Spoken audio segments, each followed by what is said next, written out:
여러분 안녕하십니까. 광주 MBC 뉴스데스크 시작합니다.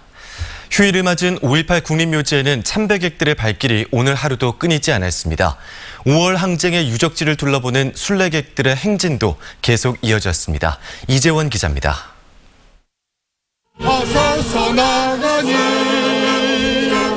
5월 영령이 잠들어 있는 국립묘지 임을 위한 행진곡이 울려 퍼집니다. 3355 열사 앞에 자리 잡은 참배객들이 직접 불러보는 노래입니다. 한때는 금지곡이었던 노래는 사람들의 입과 입을 통해 5월 영령들의 숭고한 뜻을 기리는 참배의 노래로 자리 잡았습니다. 절규 섞인 울음을 들었을 때 감정이 되게 저도 공감되고, 근데 여러 가지 사연들을 들으면서도 굉장히 숙연해지게 되었습니다. 아직은 민주화의 길을 걷고 있는 고국의 현실을 생각하는 이주 노동자들도 참배 행렬에 동참했습니다. 얼굴과 피부색은 다르지만 국립묘지를 찾은 참배객들의 소망은 단 하나, 바로 진상규명과 역사 왜곡 세력에 대한 응징입니다. 그래서 아직도 변하지 않는 이 사회에 대해서 약간 좀 답답함이 있고요. 그래서 더 알리고 기억을 해야 되겠다라는 마음을 갖고 계속 참가를 하고 있습니다. 5월 항쟁의 주요 격전지에는 순례객들의 행진이 이어졌습니다. 특히 5.18 추모 기간을 맞아 8월까지 한시적으로 개방되는 옛 전남도청에는 역사 교육을 겸한 가족 단위 체험객들이 눈에 많이 띄었습니다. 아이들도 옛날에 이런 일이 있었구나라는 걸 알 수 있게 된 계기가 될 것 같아서 너무 좋았던 것 같아요. 민주화, 인권, 평화의 보편적인 가치를 우리에게 일깨워준 5.18. 39주기를 맞은 5월 영령 추모 행사는 이번 달 말까지 다양하게 진행됩니다. MBC 뉴스 이재원입니다. 광주 학살의 최고 책임자인 전두환 씨는 발포 명령도 헬기 사격도 부인하고 있습니다. 하지만 최근 잇따라 나온 목격자와 증언들은 그가 바로 역사의 죄인이라고 가리키고 있는데요. 전두환 씨를 다시 역사의 법정에 세우기 위해서는 제대로 된 진실 규명이 반드시 필요합니다. 윤근수 기자입니다. 전남도청 앞 집단 발포가 시작되기 1시간 전, 전두환 씨가 광주에 왔다는 전직 미군 정보요원의 증언. 당시 헬기를 타고 왔습니다. 오자마자 개고 17 비행단장실에서 회의를 열었습니다. 이 사건은 움직일 수 없는 사실입니다.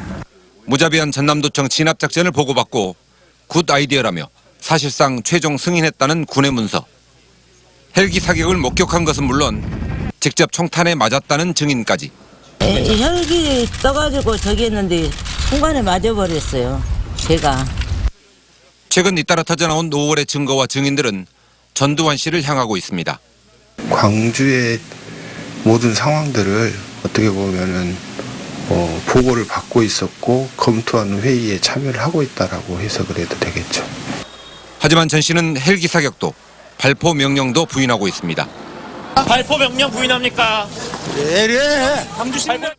누구나 짐작하지만 39년째 밝히지 못한 진실을 제대로 규명하기 위해서는 국가 차원의 진상조사가 시급합니다. 그래야만 진실을 부정하고 역사를 왜곡하는 세력들의 불순한 시도를 막을 수 있습니다. 아직까지 규명되지 못한 진실을 밝혀내는 것이 지금 우리가 해야 할 일입니다. 최종적이고 불가역적인 진상규명과 역사 왜곡에 대한 준엄한 심판이 뒤따를 때 5.18 민주화운동은 비로소 정치의 영역에서 해방돼 역사의 영역에 제대로 자리매김할 수 있습니다. MBC 뉴스 윤근수입니다. 광주시 산하 공공기관들의 채용 비리와 부적절한 채용 행태가 무더기로 적발됐습니다. 광주시 감사위원회는 22개 공공기관을 대상으로 2014년 이후 정규직 전환과 2017년 이후 신규 채용 비리 전수조사를 벌여 모두 14건을 적발했다고 밝혔습니다. 특히 김대중 컨벤션 센터는 윤장현 전 광주시장 채용 비리와 관련된 직원 A씨를 단기 계약직으로 부당하게 채용했고, 평생교육진흥원도 당초 공고에는 없는 규정을 적용해서 면접 대상자를 부당하게 선정했던 것으로 조사됐습니다. 어젯밤 10시 30분쯤 광주 서구 금호동의 한 아파트에서 불이 나 주민 50여 명이 대피하는 소종이 빚어졌습니다. 이 불로 76살 이모 씨 등 3명이 연기를 흡입해서 병원으로 옮겨졌고 아파트 내부 40제곱미터가 전소됐습니다. 경찰과 소방당국은 촛불을 켜둔 채 잠이 들었다는 이 씨의 진술을 토대로 정확한 화재 원인을 조사하고 있습니다. 신안의 한 유명 리조트 안 식당에서 모듬회 등 해산물을 먹은 투숙객 16명이 구토와 복통, 설사 등 식중독 증상을 보여 보건당국이 역학조사에 들어갔습니다. 이들 투숙객은 어제 저녁 이 리조트 식당에서 해산물을 먹은 뒤 증상을 호소했고 무안과 목포 등 4개 병원으로 후송됐다가 오늘 오전 모두 퇴원했습니다. 신안군 보건소는 식당의 식자재와 조리기구 등을 수거해 식중독 여부를 도보건환경연구원에 분석 의뢰했습니다. 광주 세계수영선수권 대회 개막이 50여일 앞으로 다가왔지만 북한의 참가 여부가 아직도 확정되지 않았습니다. 광주시와 대회조직위원회는 대한수영연맹과 함께 수구 남북 단일팀을 비롯한 북한 선수 참가를 추진하기 위해 통일부, 국제수영연맹 등과 협의를 지속하고 있습니다. 하지만 북미 관계가 좀처럼 개선되지 않으면서 북한의 참여 의사 결정이 늦어지고 있는 것으로 알려지고 있습니다. 한편 북한이 대회에 참가하기 위해서는 엔트리 등록이 마감되는 다음 달 24일까지 참가 여부를 결정해야 합니다.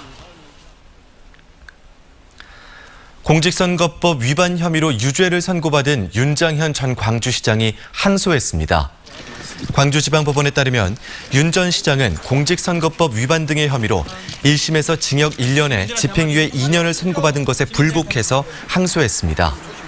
한편 검찰도 윤 전 시장이 선거 도움을 기대하고 치열한 법리 다툼이 예상됩니다.